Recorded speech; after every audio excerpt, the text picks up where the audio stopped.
Can you allow yourself to meet and feel and reconnect with the younger parts of yourself, that more vulnerable sense of self within the little girl or the little boy, let's say, and can you allow yourself to hear what it's saying to you because you silenced its voice for such a long time?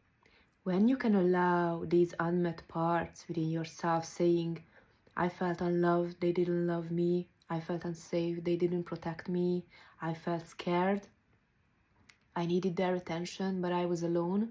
That's when you're probably become more emotional, because when you don't deny the reality of what happened, then you don't deny your pain about it, the ways you got hurt in the past, because you've been pushing it down for so long. But when you finally feel and express it through those vulnerable parts, then that's a very good sign that you are ready to meet the pain and the grief. And the grief will help you to actually move through the pain and let go of the past, basically.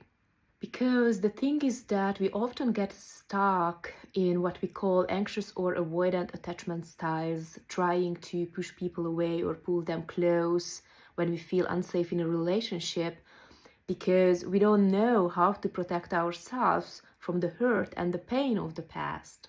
Because when, as children, we expressed our natural and spontaneous need for love and affection and closeness and belonging and protection and acceptance to our parents, and we were met with rejection, disconnection, abandonment, humiliation, or even abuse, we learned that our innate human needs meant being exposed and powerless against their reaction. And you might not even be aware of it, but those reactions are stored in your body as unconscious memories. So when you feel unsafe, shut down, numb, or frustrated, when the need for love, connection, and safety arise within you, or when you feel that someone else isn't meeting it, it's a sign that those memories have been triggered. And your self-protective mechanism, your avoidant or anxious pattern has been activated. Because deep down, you're afraid that those reactions will happen again and you will get hurt again. And so this safety mechanism gets activated in you. You try to protect yourself. You can observe this in the surface dynamic of the relationship or the conflict. And probably you also notice that a sense of self or identity gets triggered in you, that you don't feel lovable, you don't feel like you can ask for help, or even that you have the right to ask for help from someone because you have to be strong, you're not good enough, etc. So usually it's a sense of deficient self or undeserving sense of identity that's within you. And maybe some emotions are also there which feels safe for you to express. It can be either anger, just keep getting angry, trying to prove your point, being powerful, or you start crying, you feel sad, a little bit victimy maybe, something like this. You find those safer emotions that you could also express with mom and dad during a conflict, or it's also possible that you just completely shut down emotions. So all these things, this sense of self and emotions, are happening right there in the dynamic on the surface. But what's happening at the root, in the deeper dimension of your body, on a somatic and human level, is the fear of feeling and expressing that need within you, because you're afraid that they are going to give the same reaction and you are going to have to feel exposed and helpless and weak again against their reaction. The only thing that you don't notice, that you are already feel weak, exposed, and helpless. And so with this push or pull, avoidant or anxious dynamic that you do in these situations in your relationship, what happens at a deeper level in your body, actually on an emotional level, that you are further pushing down and disconnecting from that vulnerable part that feels helpless and exposed to other people's reaction, when it's in need for something: love, safety, protection, belonging. With this, you try to protect yourself not from the other person, but yourself from feeling that and showing that. But why do you do that? Why do we do that?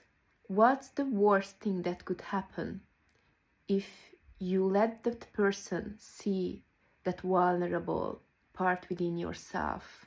What is the worst thing? What are you afraid of? What would happen? Is it rejection? Are you going to be abandoned again? Humiliated or abused? Will they disconnect from you?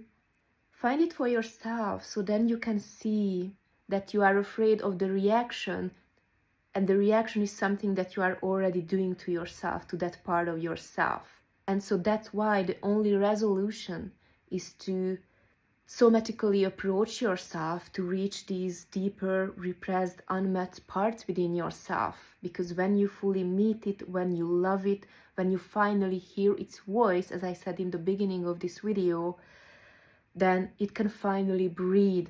It can finally feel seen, loved, protected by and through your own presence, right there as you feel it through or feel it in the body. Cutting off the needs or over-expressing the needs, like through your avoidant or anxious attachment style, so to speak, it just drops away. And on a human level, you can acknowledge the reality of what happened to you as a child. You are going to feel the hurt and the pain of that, but it will be a more relaxing experience. The grief will guide you through, and the grief that comes from not denying the reality anymore, through that you are going to let go of the past. And so you don't have to bring this unconscious pain and hurt into your relationships anymore. And through that process, you will let go, or your body will release the harm of the past, the pain of the past, the disconnection, the painful disconnection of the past. You're not going to let go of the one who loves to love, who loves to connect, and the one that loves the interaction and this exchange in human relationships. So working with repressed emotions and stuck, buried, unmet needs from childhood, it's an actually very simple work, but it's challenging, of course, and also it's not that complex than we usually think, just because it's unconscious. As long as it remains unconscious, we think it's unresolvable, there is just only suffering that we can't resolve in our lives, etc.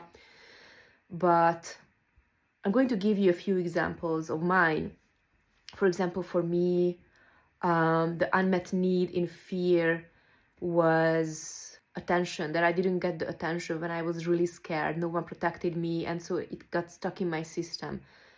It's literally like, I'm scared, I'm afraid, I need attention to feel safe, but I'm not getting it because it's not safe to express the emotion and the need that I'm scared and I need attention and protection. So it got stuck in my system because it wasn't safe to express, because as I explained it in the previous video, I was scared that I'm going to receive those reactions again. So expressing fear and the need for attention and protection wasn't safe in the first place. So I further pushed it down and I silenced it. So I silenced that part. That's how it became unmet within myself. Another big one was anger, power, expressing anger, getting angry in situations where I was actually mistreated hardly, there was a lot of unmet need. There was a lot of need and unspoken words in the anger that were stuck, hidden, buried, forgotten, basically. I need you to hear me. I need you to hear me. I need you to understand how you hurt me. It's not good for me. I need you to see me and hear me. I need you to accept me as I am. I don't want you to hurt me for that. I need you to hear me out on that. And I need you to love me, and you don't love me. Or hurt was a big one for me also. It's a big one for me also. You have to acknowledge me. You have to acknowledge that I'm hurt. You have to acknowledge that I am hurt. You have to see this You have to see what you caused, and you have to acknowledge this hurt. I need your apology. You have to apologize, you know? So these are like painful dynamics that were all unexpressed and shut down in the body and judged also. Every time when I go deeper, there is still judgment arises, mistrust arises, that I can't trust these emotions, I can't trust these needs in my body. But again, as I said in the previous video, the deeper I go and the deeper I meet these vulnerable parts, because for me, all these unmet parts are vulnerable parts basically, right? Because they've been experiencing a lot of pushing down and disconnection, and that's just painful. And so as I bring them up and they are finally in the feeling, I can feel them finally, and make the words conscious, you know, those shut down unconscious words that I couldn't say for so long, it drops away, like the tension drops away. And I just hear that those words become true, like, yeah, I need attention. But the moment I acknowledge that I need attention because I'm scared, I'm already giving it to myself. And that's the secret, and that's the miracle when you do this work, that you are enough for that. Like, everything is here, you just have to know how to meet it, how to bring it up, because you're not aware of it. When I fully acknowledge and somehow it clicks that the anger needs acknowledgement or needs acceptance, then I'm already accepting my anger because I fully acknowledge the emotion with its inherent need. I mean, why do we get angry? Because the other person doesn't hear us and you have to hear me, you know, something like this. But when you feel it and you unlock those words within the emotion, then you are already giving it to yourself and you don't need the acknowledgement of the other person. That would be a shitty ending anyway if you stayed stuck in your anxious or avoidant mechanism. And the funny thing is that it's easier to express it to people. It's been getting easier and easier to express emotions and needs to people. The way I experience needs now, mostly, of course there are still hidden parts, but even calling them needs feels too much or exaggerating for me or something.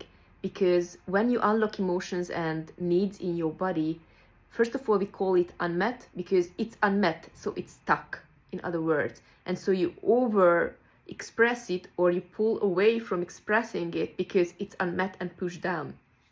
And so when you unlock the emotion and the need within your body and experience, then you don't feel like, and that's my experience, I don't feel like it's a need anymore. It's just a natural flow of connections in my relationships, the expression of love with each other, affection and closeness with each other, natural care for each other, that we care for each other. And I learn to listen more to others, and I also feel more heard because I can express myself and I don't hide just everything.